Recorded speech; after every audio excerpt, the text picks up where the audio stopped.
Hello दोस्तों, नमस्कार। मैं नीता शर्मा लेकर आई हूँ एक बेटी के जन्म की कहानी।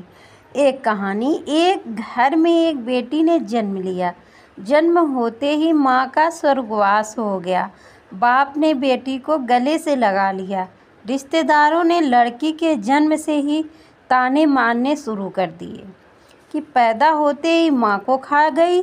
मनहूस पर बाप ने कुछ नहीं कहा। अपनी बेटी का पालन पोषण शुरू किया। खेत में काम करता और बेटी को भी खेत ले जाता।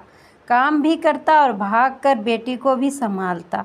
रिश्तेदारों ने बहुत समझाया कि दूसरा विवाह कर लो, पर बाप ने किसी की नहीं सुनी और पूरा ध्यान बेटी की ओर रखा। बेटी बड़ी हुई, स्कूल गई, फिर कॉलेज। हर क्लास में फर्स्ट आई। बाप बहुत खुश होता, लोग बधाइयाँ देते। बेटी अपने बाप के साथ खेत में काम करवाती। फसल अच्छी होने लगी। रिश्तेदार ये सब देखकर चिढ़ गए। जो उसको मनहूस कहते थे वो सब चिढ़ने लग गए।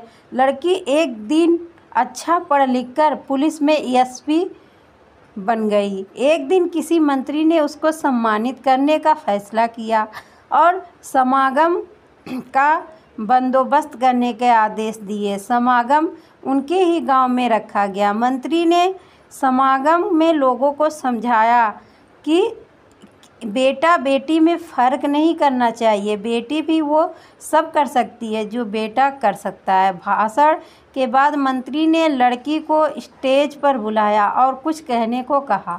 लड़की ने माइक पकड़ा और कहा, मैं आज जो भी हूँ अपने बाबुल पिता की वजह से हूँ, जो लोगों के ताने सह कर भी मुझे यहाँ तक ले आए। मेरे पालन पोषण के लिए दिन रात एक कर दिया। मैंने माँ नहीं देखी और ना ही कभी पिता से कहा कि माँ कैसी थी, क्योंकि अगर मैं पूछती तो पापा को लगता कि शायद मेरे पालन पोषण में कोई कमी रह गई है। मेरे लिए मेरे पिता से बढ़कर कुछ नहीं।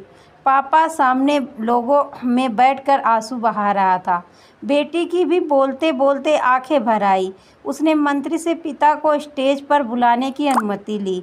बाप स्टेज पर आया और बेटी को गले लगाकर बोला, रोती क्यों है बेटी? तू तो मेरा शेर पुत्र है। तू ही कमज़ोर पड़ गया तो मेरा क्या होगा? मैंने तुझको सारी उम्र हंसते देखा है। पापा, बेटी का प्यार देखकर सबकी आंखें नम हो गई। मंत्री ने बेटी के गले में सोने का मेडल डाला। लड़की ने मेडल उतारकर बाप के गले में डाल दिया। मंत्री ने बोला, ये क्या किया? तो लड़की बोली, मेडल उसकी सही जगह पहुंचा दिया। इसके असली हकदार मेरे पिताजी हैं। समागम में तालियां बज उठी। यह उन लोगों के लिए सबक है जो बेटियों को चार दीवारों में रखना पसंद करते हैं, पर ये फूल बाहर खिलेंगे अगर आप पानी लगाकर इन फूलों की संभाल करोगे। तो दोस्तों, आप लोग को ये कहानी कैसी लगी? अगर अच्छी लगी हो तो कमेंट सब्सक्राइब ज़रूर करना ताकि आने वाली वीडियो आप तक पहुंच सके। धन्यवाद दोस्तों।